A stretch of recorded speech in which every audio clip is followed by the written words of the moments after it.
Assalamualaikum dan salam Malaysia Madani. Kami dari Grup 11 membawa isu yang bertajuk Kebaikan dan Keburukan Pentaksiran Bilik Darjah dalam Sistem Pendidikan di Malaysia. Kita sedia maklum bahawa penilaian berteraskan peperiksaan yang seperti peperiksaan ujian pencapaian sekolah rendah UPSR telah dimasukkan pada tahun 2021 oleh Dr. Razi Jidin dan Pentaksiran Tingkatan 3 PT3 pula dimasukkan secara rasmi pada 2 Jun 2022. Pemansuhan ini diumumkan oleh Menteri Kanan Pendidikan ketika itu, Dr. Razi Jidin, sebagai sebahagian daripada usaha untuk memberi fokus kepada pentaksiran penterusan dan menambah baik sistem pendidikan di Malaysia. Mengapakah peperiksaan ini dimansuhkan? Ini kerana untuk memberi fokus kepada pembelajaran holistik dan seimbang di mana guru dan sekolah diberi kebebasan untuk menerapkan pendekatan pembelajaran yang lebih holistik termasuk pengembangan aspek jasmani, emosi, rohani dan intelek pelajar.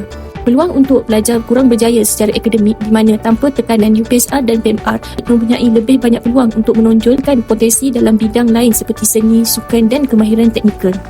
Apakah yang dimaksudkan dengan PBD? PBD adalah singkatan daripada Pentaksiran Bilik Darjah yang merujuk kepada proses penilaian yang digunakan oleh guru untuk menilai kemajuan dan pencapaian pelajar dalam pembelajaran harian mereka. PBD terdiri daripada penilaian formatif dan penilaian sumatif. Pentaksiran formatif seperti ujian kecil, kuis atau tugasan harian memberi peluang kepada pelajar untuk mendapat maklum balas secara berterusan semasa proses pembelajaran. Manakala penilaian sumatif seperti peperiksaan atau projek akhir biasanya menilai pencapaian pelajar secara keseluruhan pada akhir unit atau semester. Menurut bekas Menteri Pendidikan, Datuk Seri Mahathir Khalid, kaedah pentaksiran bilik darjah PBD yang kini digunakan tidak memberikan gambaran yang tepat mengenai kemampuan sebenar pelajar. Beliau berpendapat bahawa PBD yang bergantung kepada penilaian berterusan dalam kelas tidak boleh diharap sepenuhnya untuk mengukur tahap pencapaian akademik pelajar secara menyeluruh. Selain itu, beliau turut menegaskan bahawa kaedah ini memberi bebanan kepada guru yang terpaksa menguruskan banyak aspek penilaian tanpa sokongan yang mencukupi.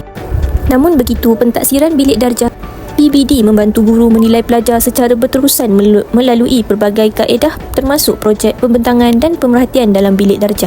Ini membolehkan guru mengenal pasti kekuatan dan kelemahan pelajar serta menyesuaikan pendekatan pengajaran mereka mengikut keperluan setiap pelajar.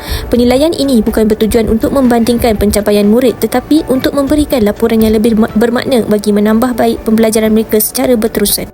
Salah satu penilaian dalam PBD iaitu pentaksiran formatif memberi peluang kepada pelajar untuk mengenal pasti kelemahan mereka sebelum penilaian sumatif dilakukan. Ini membolehkan pelajar memperbaiki diri lebih awal sebelum menghadapi peperiksaan besar. Menurut teori kognitivism, pembelajaran yang berkesan berlaku apabila pelajar memproses maklumat secara aktif.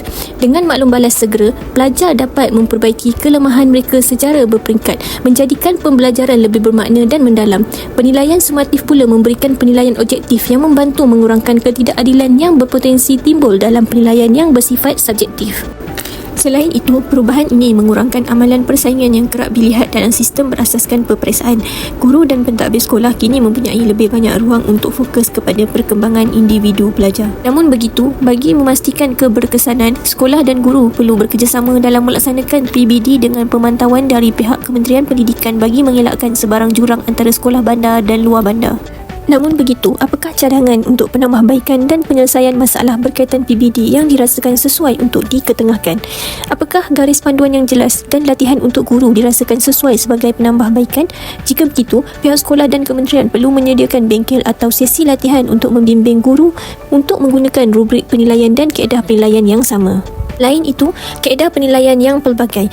Penggunaan teknologi dalam penilaian seperti menggunakan platform dalam talian seperti Google Form atau aplikasi seperti Kahoot untuk kuis interaktif boleh membuatkan penilaian lebih menarik dan mudah untuk guru memantau kemajuan pelajar. Portfolio digital boleh digunakan untuk memantau perkembangan pelajar dari masa ke masa yang membantu mereka melihat kemajuan mereka secara visual.